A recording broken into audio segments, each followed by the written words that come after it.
Percy's Ploy. When Duck was sent to Edward's station, Diesel had to manage the yard alone. He was delighted his plan had worked, but his inexperience led to disorganized sidings and delayed trains. Percy came to keep the yard in order, but despite his best efforts, Diesel ignored his help.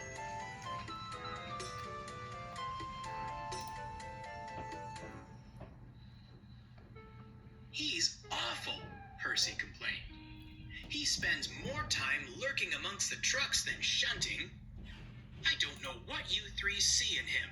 Duck is much better." "Ha!" snorted James. "We've no patience for gossipy shunters. And that goes for you too, little Percy." Percy said no more, but decided it best to keep a watchful eye. The first train of the day is Henry's stopping service, followed shortly by Gordon's Express. One morning, Diesel put the coaches for these trains at the wrong platforms. When Henry arrived, he backed down onto the Express. By the time the station master worked out what happened and the signalman cleared a path to the correct coaches, Henry was delayed and none too pleased. 10 minutes behind schedule, he fumed. All due to your inadequacy. Revolutionary indeed. If my trains are late again, I'll give you revolutionary. Diesel had no reply. He sulked angrily, thinking how to pay Henry out. By the next morning, Diesel had a scheme. He purposefully put the coaches at the wrong platforms again. Percy, shunting nearby, was about to speak up when Henry arrived. "What's this?" demanded Henry. "Don't tell me you've made the same mistake again." "Why, certainly not. Your words taught me a valuable lesson," Diesel replied greasily.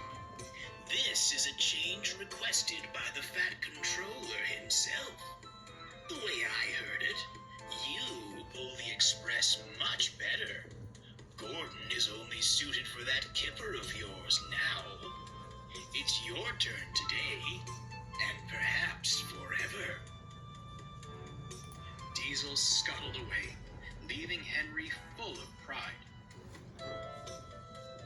When Gordon arrived, he was surprised to be coupled to the local.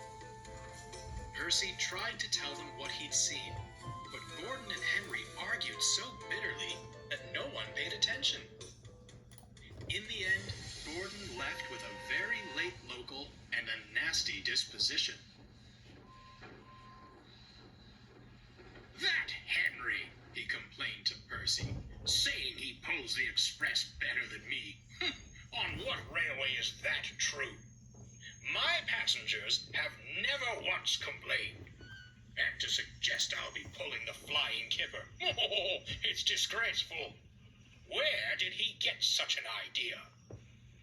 "From Diesel," retorted Percy. "I tried to tell you earlier." "You silly big engines," scolded Percy. "Diesel made you act horrid to Duck, and now you're being horrid to each other. Sit around and moan if you'd like, but I've had enough." Percy stormed away, leaving Gordon with much to think about. Soon, Percy had devised a scheme of his own, and was chatting with the trucks. "You know," he began, "I've heard something rather interesting." Tell us, begged the trucks. "Diesel thinks you're easy to push around. He says he's got you following his every command." The trucks were furious.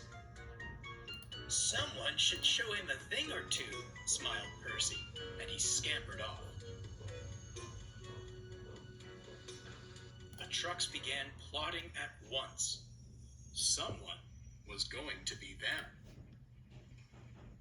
The next day, Diesel shunted the coaches for the first two trains, and was readying James's slow goods. The trucks began giving him trouble. Come on, you wretched things, he growled. Move! As you wish, they laughed. As they crossed the junction points, it happened. The truck surged back and pushed Diesel off the rails. Whoa! They sat blocking the line to the express. At that moment, Henry arrived. What on earth are you doing? You're in the way of my express. Sir Topham Hatt came to see what the matter was. Please be off with your local train, Henry. I'll attend to this mess.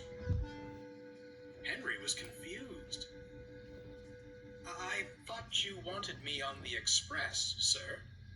And where did you hear such a thing? By the time Henry finished, Diesel was looking rather pale. That will be all, Henry. Hurry along to your train. As for you, Sir Topham Hatt said, turning to Diesel, I shall deal with you later. Before long, Percy and the Cranes had Diesel back on the rails. He spent the rest of the day in the sheds. When the big engines returned, they hissed and glared at him. Silence fell when Sir Topham Hatt arrived. My engines do not tell lies, he began sternly. I will not stand for deceitful behavior like this. Furthermore, you have shown you are incapable of handling the work in the yard. I am most disappointed. You will leave this railway at once. Without another word, Diesel squirmed away.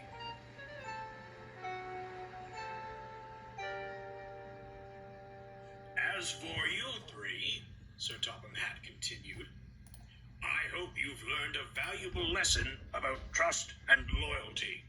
I don't expect my engines to believe unfounded claims. At least one engine saw sense. Although I don't approve of your methods, Percy. He trailed off. Percy blushed.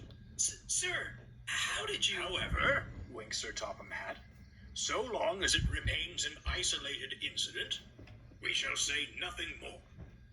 Now, can I count on you to handle the shunting until Duck returns?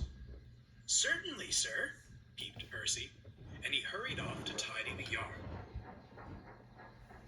Sir Topham Hatt returned to his office just as the telephone rang. Yes? Come again? A barber shop? Gracious goodness me!